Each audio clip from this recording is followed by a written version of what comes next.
여러분 안녕하십니까? 광주 MBC 뉴스데스크입니다.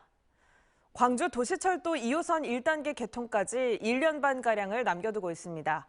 3년째 공사가 이어지고 있지만 공정률은 아직 30% 중반에 머물고 있고 전동차 배차 간격은 당초 계획보다 더 늘어나면서 정상적인 개통까지 여전히 많은 숙제를 안고 있습니다. 김영찬 기자의 보도입니다. 지난 2019년 착공한 광주 도시철도 2호선. 광주 시내 도로 곳곳을 통제한 채 어느덧 3년째 건설 공사가 이어지고 있습니다. 공사 구간은 차량 소통이 원활하지 못하다 보니 시민들의 교통 불편도 계속되고 있습니다. 도시철도 2호선 1단계 건설의 현재 공정률은 36%. 완공 시기가 내년 말이라는 점을 감안할 때 앞으로 남은 1년 8개월 동안 65%에 가까운 속도전을 펼쳐야 하는 상황입니다. 전동차 배차 간격도 여전히 숙제입니다.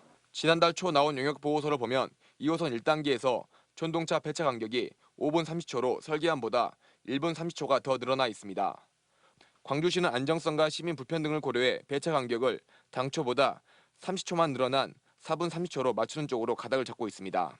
100억 정도만 증액이 된다면은 당초 예상했던 그것보다는 못 미치지만은 그 시간대 안으로 들어올 수 있도록 그렇게. 하지만 배차 간격 문제를 해결하기 위해서는 전동차 66대를 투입하려던 계획을 수정해 전동차를 10대가량 더 늘려야 하는 것입니다.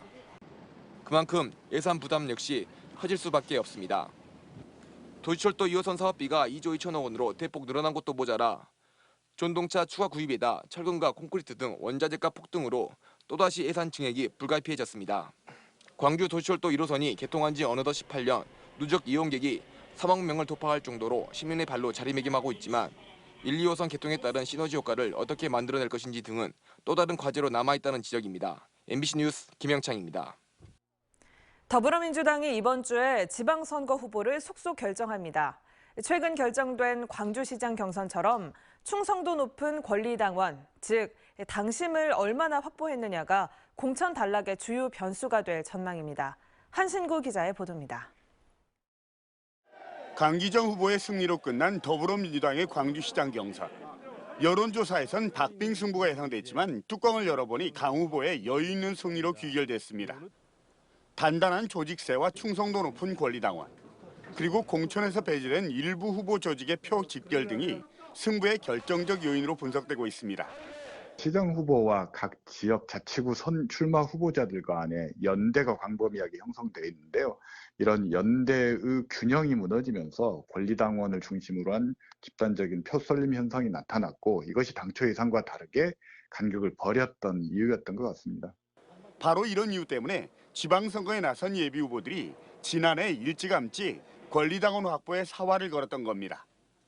최근 당원 명부 유출로 일정이 전면 중단된 목포시장 경선도 당심과 조직세의 중요성을 단적으로 보여줍니다. 오늘부터 시작된 전남 시군 단체장의 경선, 그리고 내일과 모레 실시되는 광주 서구와 광산구청장 경선에도 조직력과 당심이 공천 당락의 주요한 변수가 될 전망입니다. 경선에 참여한 후보들이 컷오프된 후보들의 지지 선언을 이끌어내려 혼신의 힘을 짜내는 것도 이런 맥락에서입니다. 강기정 후보로 확정된 광주시장 경선 여파가 치열한 접전을 펼치는 서구청장과 광산구청장 경선에 어떤 영향을 미칠지도 주목되는 부분입니다. 정당 공천이 없는 교육감 선거에서 정치권, 특히 민주당 조직과의 교감 여부가 끊임없이 흘러나오는 것도 이런 당심의 중요성을 역설적으로 말해줍니다.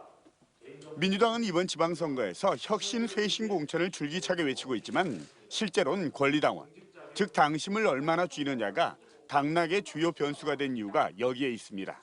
MBC 뉴스 한신구입니다. 강기정 더불어민주당 광주시장 예비후보가 광주 전남 상생형 균형발전 정책 1호로 300만 평 규모의 반도체 특화단지 조성을 제안했습니다. 강 예비후보는 대통령직 인수위원회가 발표한 기회발전특구 지역발전 정책이 긍정적이고 지금이 광주 전남 상생을 통해 지역의 미래 먹거리를 선점할 좋은 기회라며 이같이 밝혔습니다. 특히 300만 평 규모의 반도체 단지를 만들면 10,000개 이상의 일자리가 생기고 지역 기업과 대학과 연계해 5,000명에 달하는 인재 양성도 가능하다고 덧붙였습니다. 전교조 광주시 교육감 단일 후보로 정성홍 전 전교조 광주지부장이 선출됐습니다.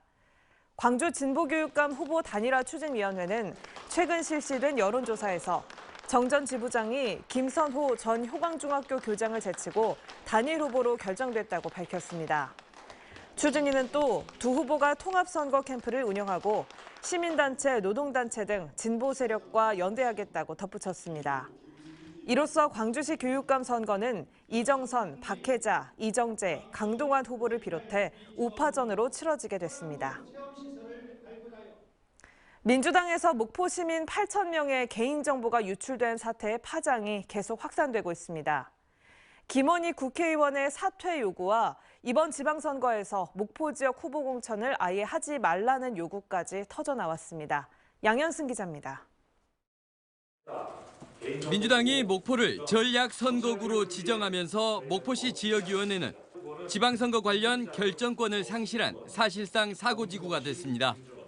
지역위의 고문, 부위원장 등 당원 대표를 자처한 민주당원들이 지역위원장인 김원희 국회의원에게 사퇴까지 요구했습니다. MBC 보도로 드러난 당원 개인정보 유출이 가능했던 원인은 반드시 입당원서를 목포 지역위원회를 통하도록 한 데 있고 김원희 의원이 직접 지시했다고 주장했습니다. 김원희 위원장은 2021년 여름경 시도위원회 회의를 진행하면서 전남도당에 제출해야 될 입당원서를 개별적으로 제출하지 말고 지역위원회를 통해 접수할 것을 지시한 바 있습니다. 전 보좌관이 김종식 시장 캠프 인사인 박모 씨뿐 아니라 평소 가까이 어울렸던 지방선거 입지자들에게도 당원 정보를 건넸을 가능성도 언급했습니다. 이번 지방선거의 공천 심사에 대한 문제도 제기됐습니다. 그냥 투서만 있었다는 이유만으로 공천에 배제하든가 컷오프되든가 이런 사례가 대부분입니다. 뿐만 아니라 당원 관리 책임자인 김승남 전남도당위원장의 사퇴, 급기야 이번 지방선거에서 목포를 무공천 지역으로 지정하라고 민주당에 요구했습니다. 목포에서 민주당 공천을 중단하고 무공천 지역으로 지정하라! 지정하라! 지정하라! 지정하라! 중앙당을 향한 요구 서한을 전달받은 민주당 전남도당은 곧바로 민주당 중앙당 조직국에 전달했습니다. MBC 뉴스 양현승입니다. 민주당 입당원서를 기초로 8천여 명의 개인정보가 유출된 사태와 관련해 경찰이 수사에 착수했습니다. 목포경찰서는 어제 고발장을 접수하고 수사에 나섰으며 조만간 피고발인 조사를 거쳐 민주당 입당 원서에 적혀있던 개인정보의 유출 경위, 명단의 파일화 경로 등을 확인할 계획입니다. 경찰 관계자는 사안의 중대성을 감안해 신속하게 수사를 진행하겠다고 밝혔습니다. 광주 전남 지역에서 코로나19 확진자가 5,000명대를 기록했습니다. 방역당국에 따르면 하루 동안 광주에서는 요양원과 기존 확진자의 접촉 등으로 2,373명이 받았습니다. 전남은 요양원 등에서 연쇄 감염이 지속되면서 순천 500여 명, 여수 400여 명 등 22개 시군에서 3,171명이 확진됐습니다.